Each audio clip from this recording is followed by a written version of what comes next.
안녕하세요. 화요일 비탐성에 오신 우리 빛의 교회 성도님들을 환영합니다. 오늘 날씨도 100도가 훌쩍 넘는 날씨인데요. 굉장히 덥고 좀 지치기도 할 텐데 또 우리 하나님의 말씀에 담비로 우리의 영혼이 시원해질 수 있는 시간이 되었으면 좋겠습니다. 제가 기도로 오늘 비탐성 시작하도록 하겠습니다. 좋으신 하나님 감사합니다. 오늘도 저희를 주님의 말씀 앞으로 불러주셔서 하나님의 말씀으로 오늘 하루를 살아가고 오늘 하루를 마무리할 수 있는 시간을 허락하여 주셔서 감사합니다.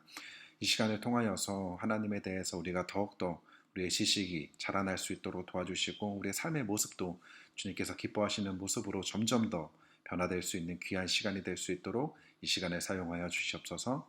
감사를 드리며 예수님의 이름으로 기도했습니다. 아멘. 네, 오늘은 고린도전서 9장 3절부터 11절의 말씀을 함께 살펴보려고 하는데요. 3절과 4절 함께 읽도록 하겠습니다. 나를 비판하는 사람들에게 이렇게 답변합니다. 우리에게 먹고 마실 권리가 없습니까? 오늘 본문의 내용을 보게 되면 고린도 교회 안에 바울을 비판했던 사람들이 있었던 것 같은데요. 이 사람들은 바울에 대한 어떠한 부분을 비판했던 것일까요?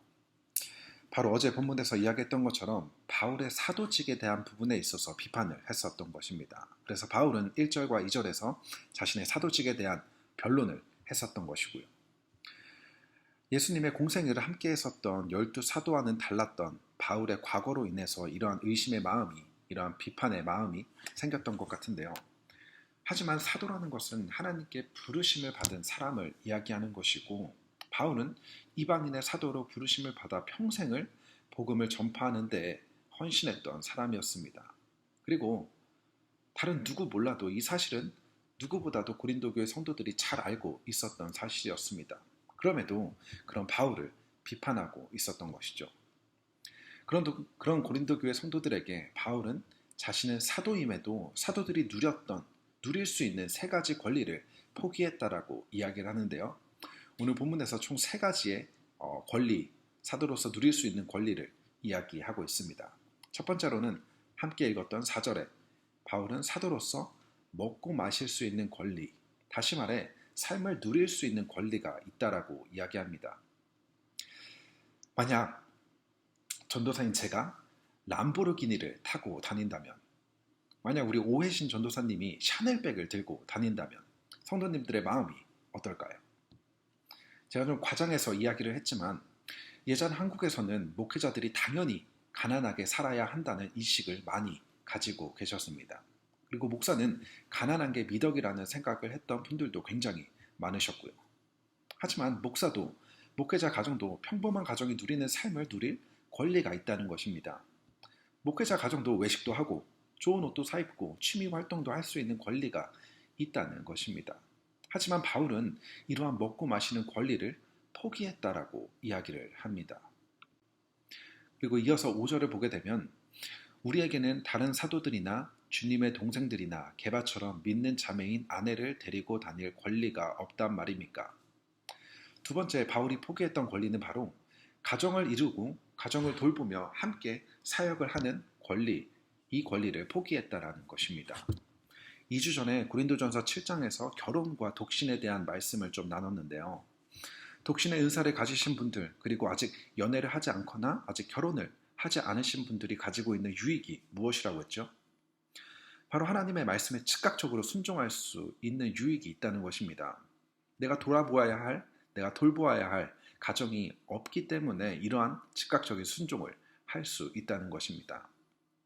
하지만 가정이 주는 기쁨을 가져보신 분들만 알고 있습니다.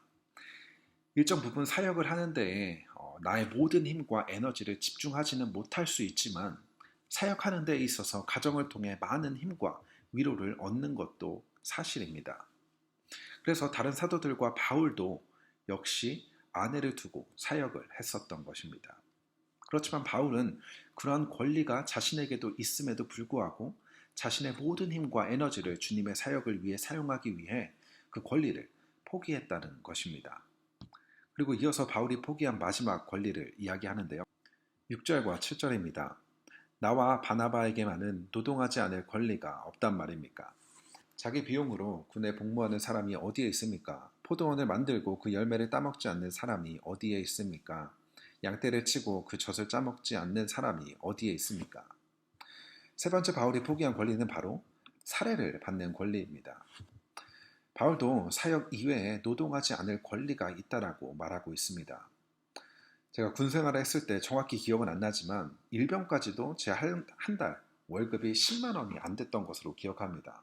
그런데 지금은 이등병 월급이 40만 원이 넘는다고 합니다. 이 이야기를 듣고 굉장히 부러웠지만 또 동시에 하나도 부럽지가 않았습니다. 왜 그런 거죠? 40만 원이 아니라 100만 원을 준다고 하더라도 군생활 또 하고 싶지 않기 때문이죠.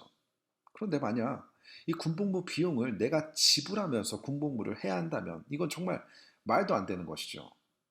포도원을 만들고 열심히 일해서 맺은 포도 열매를 먹지 않는다면 양떼를 치고도 양떼의 그 젖을 먹지 않는다는 것은 말이 되지 않는다는 것입니다. 내가 열심히 일하고 수고한 만큼 그에 합당한 대가를 받고 누릴 권리는 누구에게나 있다는 것입니다. 바울과 바나바도 열심히 주의 사역을 했으니 살해를 받는 것은 당연한 것이라는 겁니다. 그렇지만 바울은 그렇게 열심히 사역을 했음에도 그러한 권리를 누리지 않고 포기했다는 것입니다. 그런데 이러한 바울의 이야기를 듣고 교회 안에 몇몇 분들은 바울도 스스로 돈을 벌면서 사역했으니까 목사님도 전도사님도 교회에서 살해받지 말고 스스로 돈을 벌면서 사역하면 어떻겠냐는 이야기를 하시는 분들이 실제로 교회 안에 있다는 것입니다. 저희 교회는 아니고요. 그렇다면 성도님들의 생각은 어떠신가요? 목회자가 다른 직업을 가지고 스스로 생계에 필요한 재정을 충당하는 것에 대해서 어떻게 생각하시나요?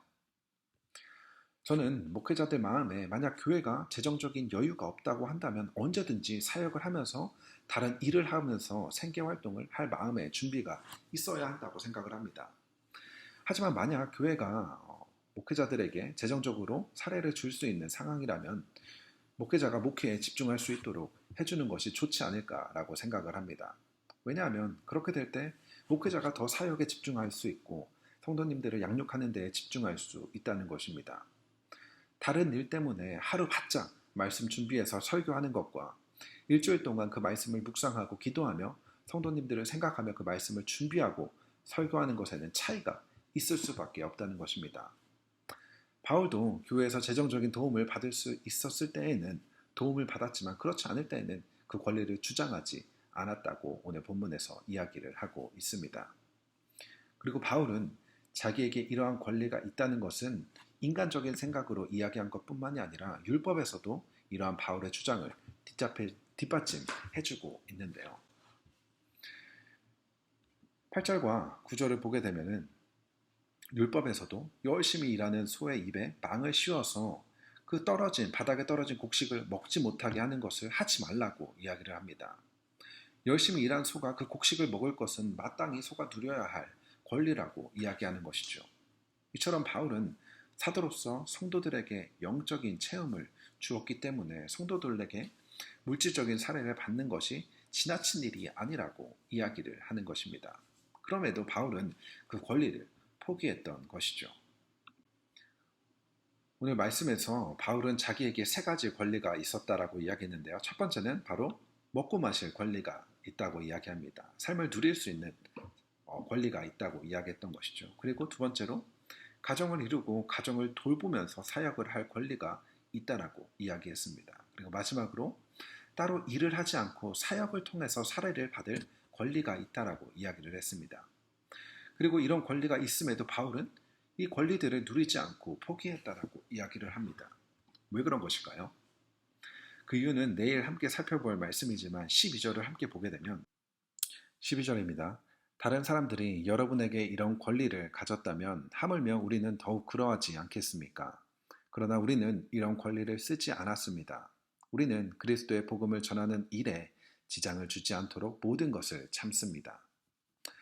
오늘 본문에 바울은 자신의 권리를 포기한 이유가 바로 그리스도의 복음을 전하는 일에 지장을 주지 않기 위해서라고 이야기를 합니다. 바울은 자신의 권리보다 그리스도의 복음이 더 중요했던 것이었죠. 우리가 누릴 수 있는 권리들이 참 많이 있습니다. 내가 번 돈으로 내가 잘 먹고 잘 사는 것, 내 돈이니까 당연히 그 권리 나에게 있다는 것입니다. 그리고 내가 만약 직책이 높은 사람이라면 부하 직원을 시킬 권리도 나에게 있는 것이죠. 그리고 나의 힘과 지식으로 이득을 취하며 살아갈 수 있는 권리도 우리에게 있는 것입니다. 하지만 때로는 나의 권리를 포기함으로 그리스도의 복음이 예수 그리스도의 아름다우심이 더욱 빛날 수 있다는 것이죠. 나의 권리를 주장하지 않고 나의 것을 내 것이라 주장하지 않고 말씀에 순종함으로 나누고 섬기고 베풀 때에 우리를 통해 그리스도의 복음이 우리의 삶으로 전해질 수 있다는 것입니다. 그래서 오늘 하루 내가 가진 권리가 무엇인지 돌아보고 나에게 허락하신 그 권리를 조금 내려놓고 다른 누군가를 위해 나의 권리를 사용함으로 우리를 통해 예수님의 사랑이 세상 가운데 나 이웃들에게 더욱더 밝히 발견될 수 있었으면 좋겠습니다. 기도로 오늘 비탐성 마치도록 하겠습니다. 좋으신 하나님 감사합니다. 오늘 바울은 자신에게 많은 권리가 있었지만 그리스도의 복음을 위해서 그 권리를 포기했던 것처럼 우리도 우리의 삶 가운데 우리가 가진 권리가 무엇인지 돌아보면서 그 권리를 나의 유익을 위해 사용하는 것이 아니라 그리스도의 복음, 예수 그리스도의 아름다우심을 밝히 드러내기 위해 그 권리를 포기하고 내려놓을 수 있는 우리 모든 빛의 교회 성도님들 다 될 수 있도록 주님 은혜 내려주시옵소서. 감사를 드리며 예수님의 이름으로 기도했습니다. 아멘.